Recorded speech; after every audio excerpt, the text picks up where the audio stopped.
नमस्कार प्रणाम भैया, आप सबका छोटा भाई संजीव रंगीला आज पहाड़ पे आए हुए हैं घूमने। और एक सिंगर और हैं सुबोध सावन, और बहुत अच्छे गाते हैं। इनसे कुछ गाना सुनेंगे, और ऐसे तो म्यूजिक पे सुने हैं, ऐसे भी सुनाएंगे। तो आप लोग बने रहिए वीडियो के साथ में। और सुबोध जी आप एक गाना सुन। और काहेरु सलबा मैया जंगला पहाड़िया या हो मैया जंगला पहाड़िया की तानी का सफेरी देहू मैया, तानी का सफेरी देहू मैया, बांझिन पार नजरिया या हो मैया, बांझिन पार नजरिया।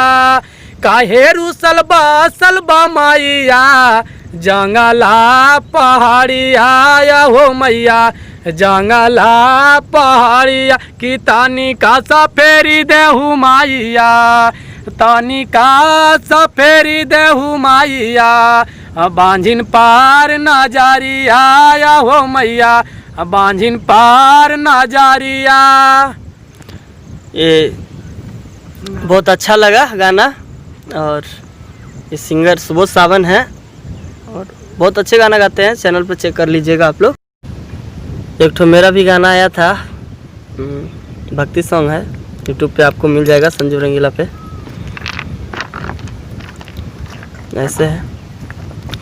अरे आबे में देर कैलू बानी बेकरार हो, अरे आबे में देर कैलू बानी बेकरार हो, दर्शन के खातिर अखिया तर से हमार हो, दर्शन के खातिर अखिया तर से हमार हो।